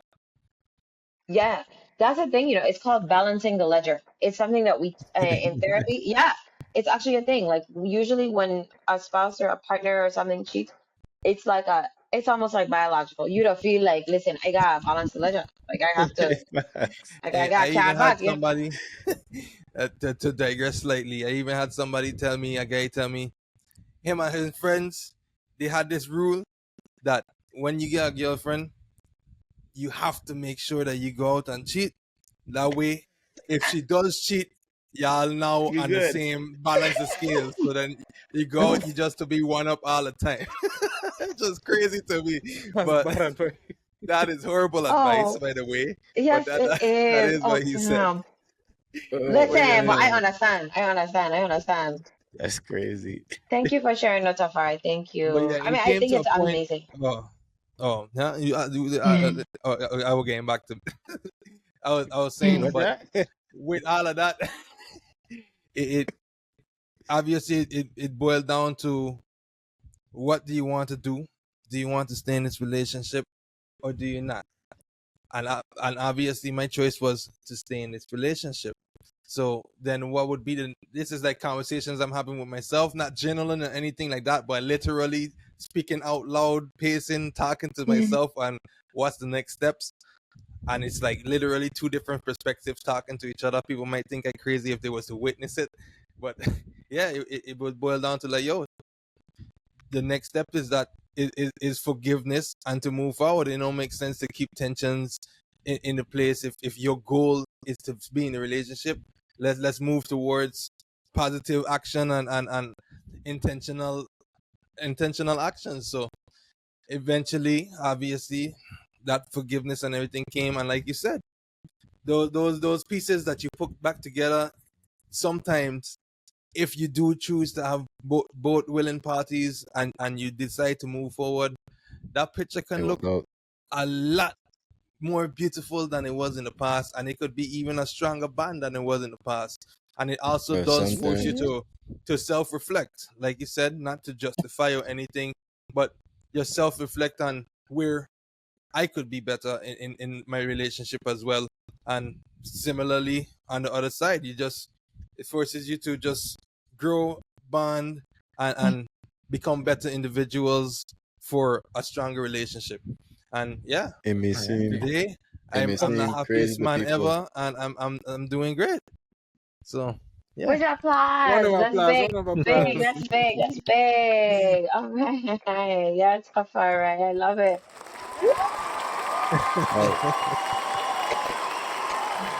it I love may that for you. seem I love that for you. crazy to people, but realistically, if you really think about it, they always say, "What don't kill you gonna make you stronger," right? Because people always say like, "Yo, how can you recover from that and be stronger?" But that's the same premise, you know what I'm saying? What don't kill you, you didn't overcome this feeling, so how can you not be better from that point on? You know what I'm saying? But Mhm. I've been on both ends. We didn't get real in the pod, you know? We didn't get real in the pod. I know my brass my lip. But we can get real in the pot. I've I been love on it. both ends, right? I've been a dirty dog. I've done my deeds. And when I take my boss chest, one of the first things that come to my mind was like, for those who don't know what boss chest is, when I found out about my partner's infidelities. I found out that my partner and mine were cheating. So one of the first things I went to was like, wow, after all the things I've done in my life, this is why it dissolved. Which, realistically, if we talk about it with a therapist and so forth, they're going to tell you not to think that way, you know what I'm saying? Because it's not a way to be thinking. Because at that point, at what point do you end that? Like, you know what? For the rest of my life, everything that happened to me, I could justify it based on I was doing these things, so maybe I deserve these things. And you put yourself in some very Mhm. unfortunate positions But after a while, but even in that moment, I would say that's one of the things that kind of made me change the kind of person I wanted to be. You know what I'm saying? Because at the same time, while I recognize and I accept it, like, you know what, maybe I'll just deal with it because this is what I've done in the past, or whatever the case may be. He also told me, like, yo, don't ever put yourself in this position again, dog, where you trying to justify a wrongdoing on you based on the fact of the wrongdoings that you have done. So that kind of made me think, like, you know what, I gotta live a righteous life now. So that when it come again, I could never tell myself, yo, you had dissolved this. Nah, is okay, this person is really messed up because you have been living your life righteous, you know what I'm saying? And that was one of the turning points in my life in how I approach things and how I approach life. So even in your worst moments, sometimes you're gonna have life lessons. And I do want to talk about, I know you mentioned the technicalities of, and at least on our end as men, of how we feel about infidelity when we commit it. And I do agree. I do agree that I feel like I don't think men and women cheating is equal majority of the time. Maybe let's say 98% of the time. I don't think it's equal. I do think that men are capable more so than women to go out there and have something with a woman and it not be nothing, and you go back to your woman, you still love her. But in the same case, I've grown up to realize that when you have made this commitment with your partner, a part of that commitment was you not stepping out of that relationship, no matter how the hell you naturally feel. You know what I'm saying? So, in the same token, while you did do this, and while you maybe more so forgiving than a man would forgive a woman, you still did something fucked up, bro, because you promised this person that you were not on this type of time. And I have one of my brethren, shout out to Twan, and I always credit Twan with changing my mindset on life a little bit. Twan is very, very, very honest woman and about his intentions. Don't get me wrong, if they come along and still fall into the bullshit, then at this point I already tell you what it was. I told you exactly what it was. And I've taken that to heart, like, yo, just be realistic and be very honest with your people and let them accept you for who you are. Don't get me wrong, they may still come, and when they decide to fall for you, they might paint you as an evil person, but at the end of the day, you have set the boundary. You have told them exactly what you were here for, and you have to live and die with that. Like I say, always, I said it earlier, sometimes the consequences ain't gonna be the consequences that you particularly expected, you know what I'm saying? But if you are true, that's why I post talking about taking L's on stuff in life and just being a good person is not that rewarding. And I tell people all the time, if you really worried about the rewards of being a good person, then how good of a person are you?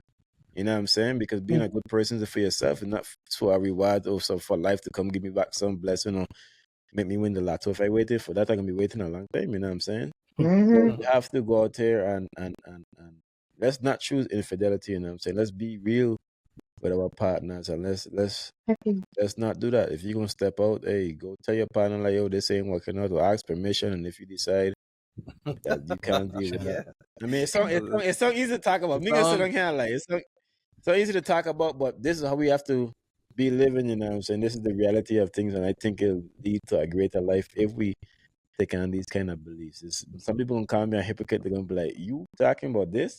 Like, we ain't forget who you was." I'm not the same person I was yesterday, man. Every day we That's talk. right. Good for you, Web. Every That's Round of day, right. applause. every Round day of we learn. applause. That's right. That's right. I love it. And that's an important one for people to understand. That Facts, person facts, 10 facts. years ago that you knew in high school, or 5 years, 2 years, even 1 year ago, how Agreed. much time had to pass for growth and change? Come on now. Agreed. We gotta give, yeah, I believe in giving grace. It's easier said than done for sure. And Okay. just to definitely own, like, in my relationship, my marriage, I definitely am. And you did say, I don't know if I addressed it, but I definitely wanted to hear what Brian's thoughts were. Mm-hmm. But I didn't, like, not holding grudges. Like, my husband is great. Like, he's, listen, we could be beefing today, but listen, quick, like, let's go, babe, we need to figure this out, nah, nah.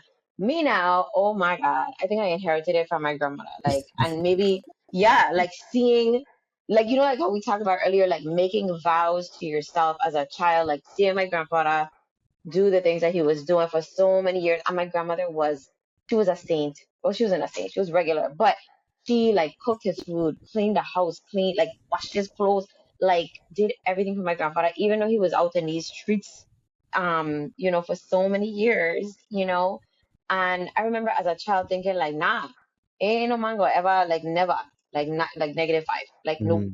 I hardly dated like through my 20s because I don't think I did. Like I did not because I was not here for the BS. Like I was like, nope, nope. I know I crazy on the inside. Like I will flash your tires. I mean I did go to therapy though, and it helped me a lot. But definitely in terms of grudge holding, um, and learning to see people beyond the mistakes that they've made is definitely an area of growth for me, for sure. Like learning how to extend grace, because I, for one, can be a perfectionist. And those of us who struggle with perfectionism, I'll never forget when my husband and I were dating, and I can't remember what I did. I can't remember what it was, but oh my gosh, wow. I really wanted to be as transparent as you guys were. I can't remember what it was. But I remember my husband was just like, my boyfriend at the time, he was like, babe, like, listen, I know you weren't perfect. I know you just finding out, but God knew all this time, like I know you just finding out that you weren't perfect, but I know, and I'm still here, and so I think that forgiveness piece, and like if you're gonna stay in the relationship, making the decision to trust every single moment as often as you need to, is important, and it's seeing people for who they are, not seeing them through the lens of the mistakes that they made. That's big. Before you go, Brian, I want to say one more thing, and it's because I've experienced it. And this is for more so the people that's outside of the relationship who that person have shared with you that they've been through this and they've dealt with an infidelity and so forth, and they've decided to accept this person as for what happened and so forth. Don't be so quick to judge. At the end of the day, right, I always tell people like, and this is in general, and it goes back to just giving grace altogether. But everybody living life for happiness. So while you, from your perspective, may think that leaving this person may be best for them, that Mm-hmm. that person staying with that person, if that's going to make them happy, that is the best decision for them. Exactly. And It's true. and maybe in the case of your grandmother, she was happy. Maybe she was happy. I'm not speaking for her. I Yeah. don't know. I don't know the situation. Yeah. You know what I'm saying? But Yeah. just in general, when you look at it, sometimes people I would look at it as from a perspective of this person must be miserable, or they look at it from Mm-hmm. their hindsight. At the end of the day, right? The goal in life is to live a happy life and die having no regrets and just feeling good. So Yes. some people may not be cut the same as we cut the same. You know what I'm saying? So It's true. while you are giving your friend advice, and one of my dogs gave me some great advice and go throughout the situation, it was like, look, bro, whatever you do, just make sure you're happy doing that, and I behind you. Don't get me wrong, if you do this, I completely disagree with you. I don't think that's the best move from my perspective. But if Right. it's going to make you happy, and that's what you want to do, I ride in you, my G. That's And I real. couldn't do That's nothing real. but respect that. You know what I'm That's saying? just Because that's the goal. That's the goal. We get so caught up in the criticism. We get so caught up in these things that we forget the goal is, listen, whatever is going to make me happy. right. What's best for you? And sometimes it may not be best in the moment. Accept that as well. You could feel like this Right. will make, hey, when it come down the line and it was a bad decision, you know what? Cool. Be mad about it. Be sad about it. Of course, because you're allowed to go through your feelings. But just be comfortable in the fact that you made a decision, and be happy in the fact that you chose what you wanted to choose, and try your best. Use some of the coping mechanisms that we talked about today on the same podcast, Mm-hmm. and continue a life, man. It's not the end of the world. And continue to go out there and love, man. We losing love in 2024, man. People ain't loving the same. We ain't loving ourselves. We ain't loving the world. We ain't loving our kids. We ain't loving nothing the same. Ooh. Let's get back to it, man. Let's get back to it. And let's have more conversation about those rather than our conversation about everybody and shit. But I don't want to kidnap the pod, so go ahead, Brian. Share your thoughts. Yeah, I'll touch it. I'll match it. You can touch it again, Brian. Let's go. I mean, I have a question more so. I mean, like, Run it. Well, spit it out, man. I don't really think I got any Tabanka stories I could share, so. But, like, no, I don't think so. I have to Ask, dig brother. in more. Ask. Let's go. Ask it, But brother. like, it's based on what you just touched on, Web, and then what Tionee mentioned. And I think Fire mentioned that word too. I want y'all take on it because, like, you know what you said, like, Web, you gotta be straightforward with your intention, and you do what you feel is right in the moment. But like, Fire and Tionee mentioned the word, and they attributed infidelity as a mistake. So I want to know, like, what's your take on that in terms of, you think like the mistake was hurting your partner's feelings? Because when you say something is a mistake, it's something you didn't intend to do, but you don't, like, you mistakenly do those things. So like, Hmm. That expand is on your true. definition of calling it a mistake when it was a choice. That's a really good point. I think when I think about the word mistake, I think you're absolutely right. These are like decisive actions you have to take. I don't want to be crass, but and Mhm. like, you know, like he just happened to fall along and, Yeah, like you know, that or I for a long thing, yeah, it it don't bode is. well.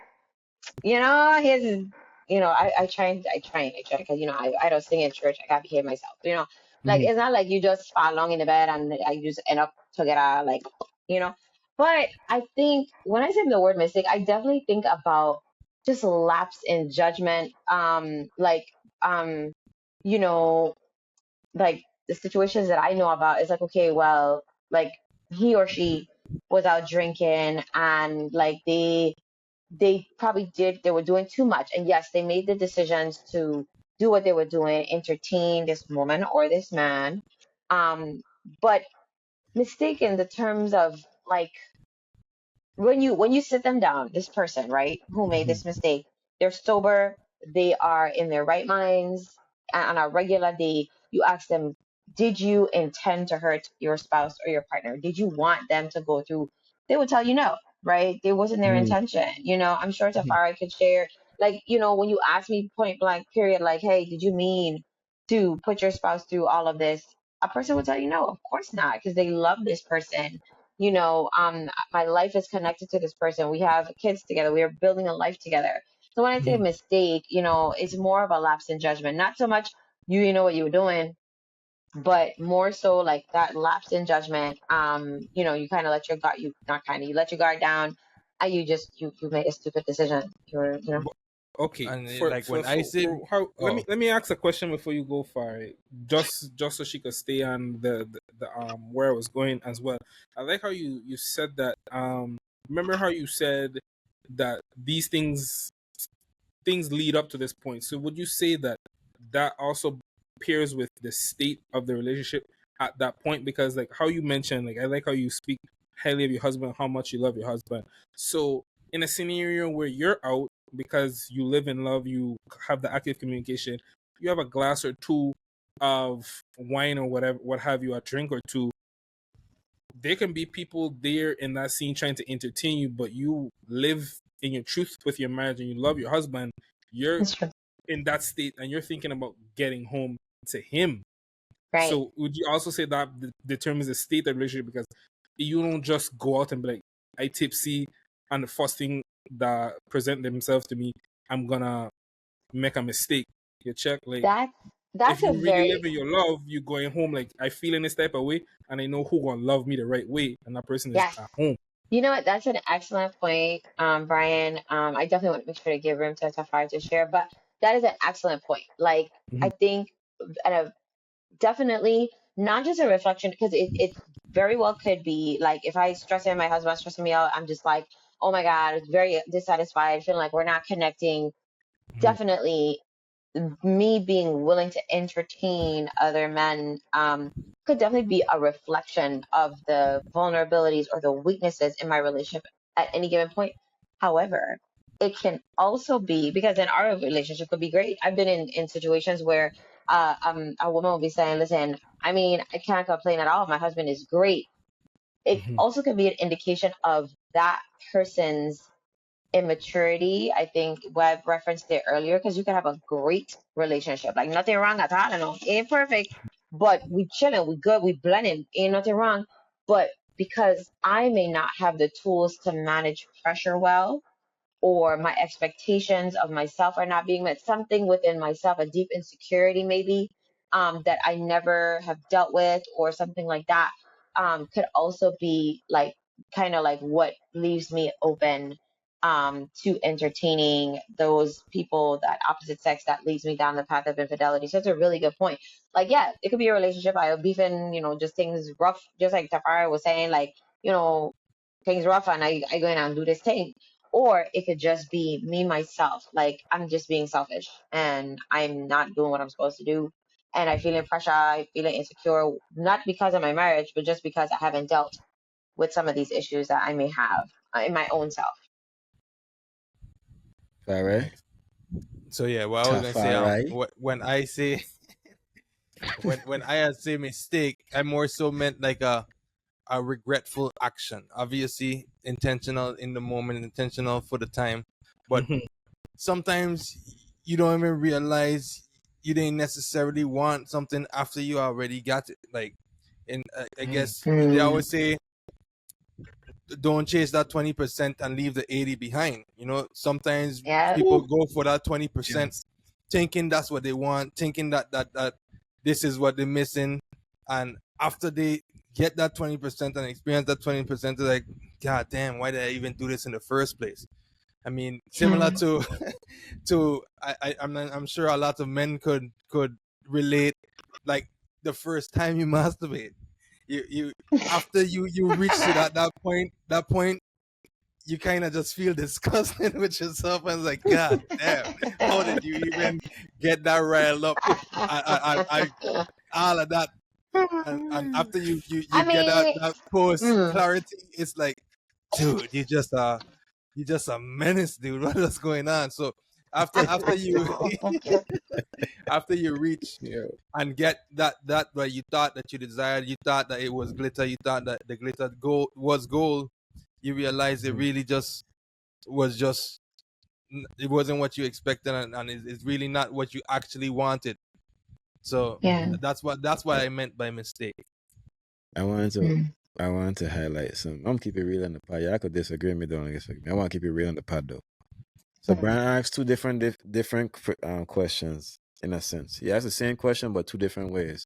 And subconsciously, I don't know if he did it on purpose, but he asked the question the first way. Tionee answered in a way that a woman would answer based on how they think a man think, and based how she have had conversation, as she said earlier, how men think. So it makes sense for that answer. That's why you flip the situation and ask it in a different way. But that's, to me at least, that goes to show that it's not the same. It's just not the same.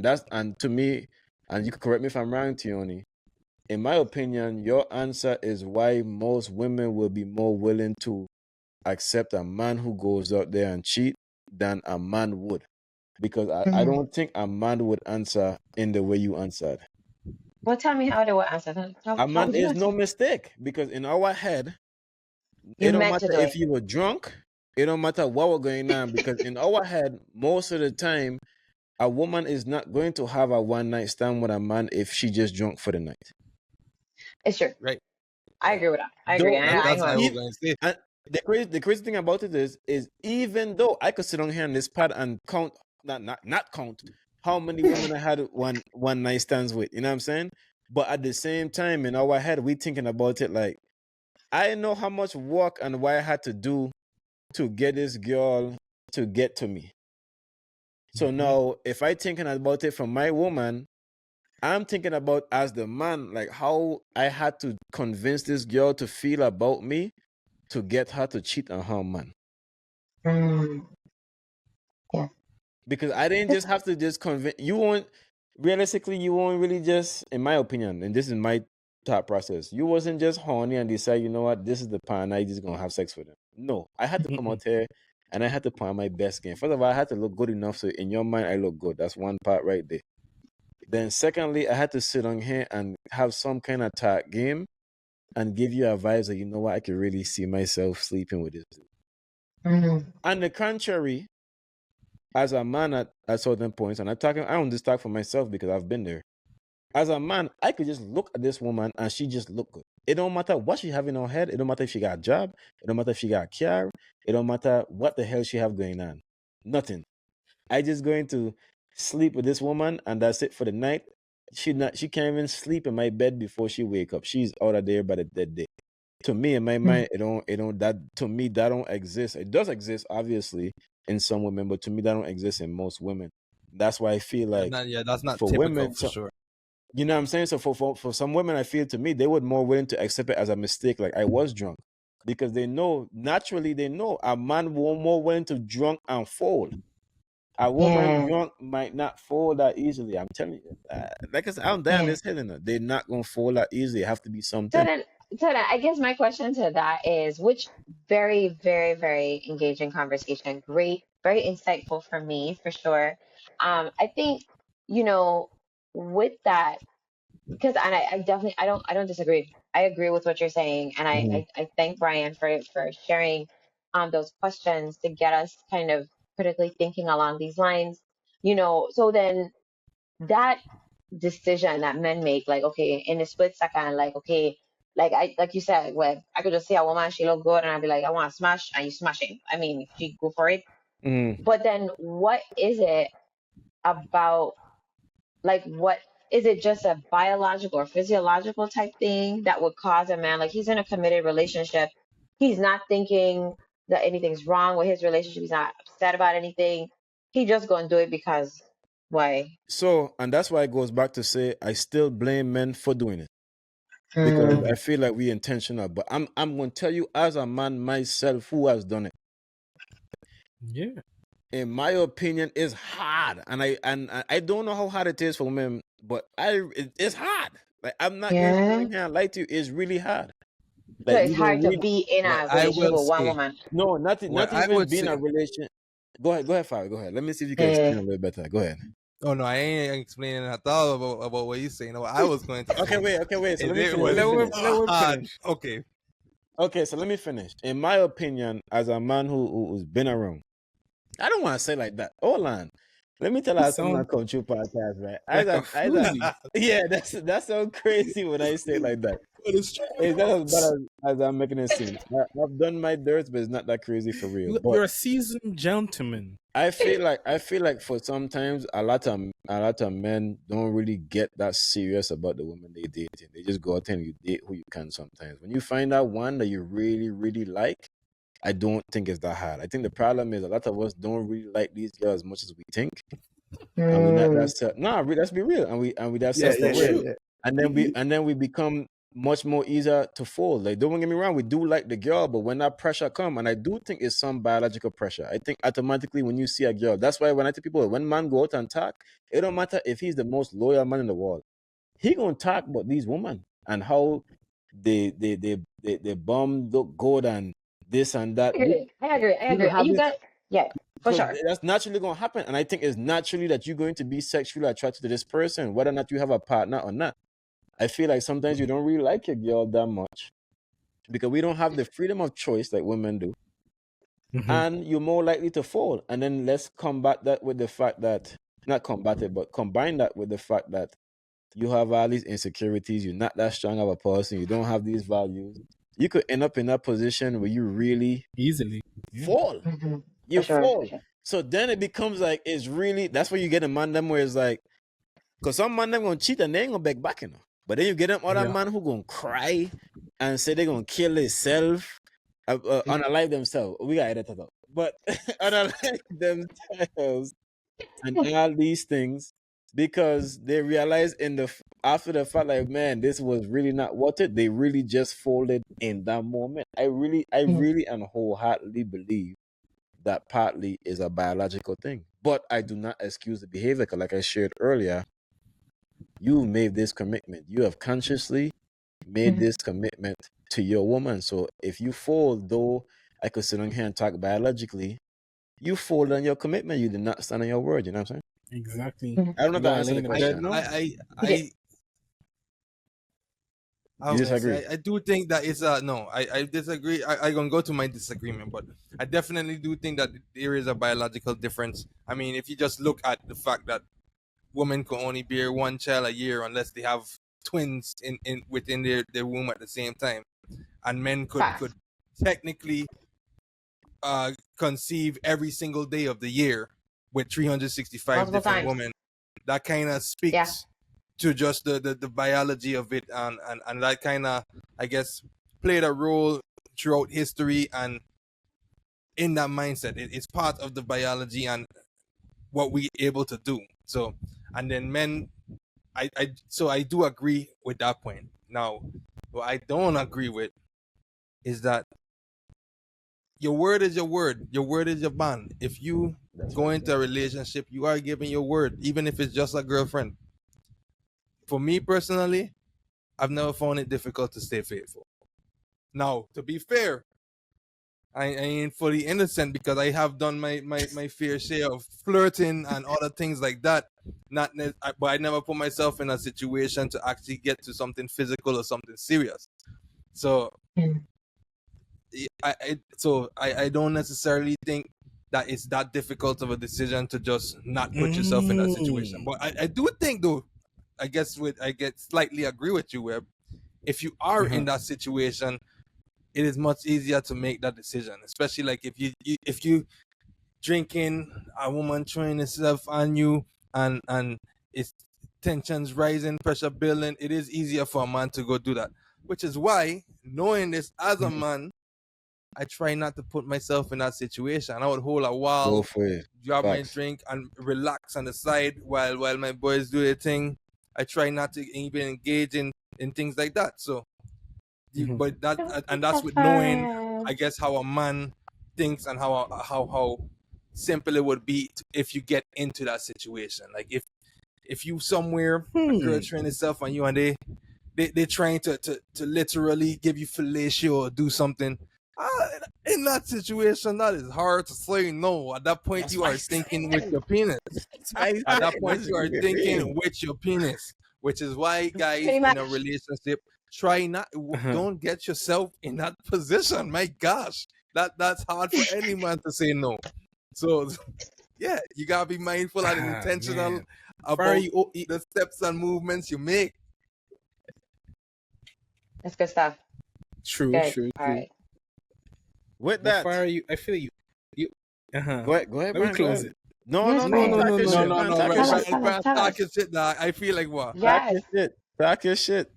I feel like you open up another door when you made that statement that it just like Well, save it it for the set off a next bazinga part. in my head. But Keep them wanting more. yeah. I always say we're gonna save it. We're gonna save it. We're gonna save it. We're gonna table it. We're gonna Brian, table it. no, put that in your phone right now in the notes. We had No, I ain't gonna 147. forget it. I ain't gonna Okay. forget it. Put it in your I got journal. Put it in your journal, Brian. That's why facts. facts, you know. Put it in the journal. Facts. Yeah, when Web send the link, that'll be my first entry. You could For start in sure. your notes. I journal in my notes. Just put it in your notes. I Put it in get your you. notes, Brian. Yeah, put I it in gonna your send a notes link. so That's we true. don't forget Yes. to Tionee, even is talk there about anything? offline. Tionee, is there anything else that you would like to share with us, or any last thoughts that you want to get off your chest? No, I mean, the only thing is just a super duper big thank you to all of you, each of you, for allowing me to join your space. And again, I know probably like a broken record, but reinforcing the fact that I think what y'all are doing is dope. We really need this in our community, and I'm just very grateful, very, very encouraged by the vulnerability here. And also, I love the fact, because I've always thought that a great podcast is one that has differing views. I love, and it's evident that you guys have a strong relationship. That you trust each other, not just with your vulnerabilities, but with your disagreements, and that you're able to kind of work through conflict even in the conversation. I think is dope. And yeah, just thank you. Thank you. It was a Thank you. pleasure.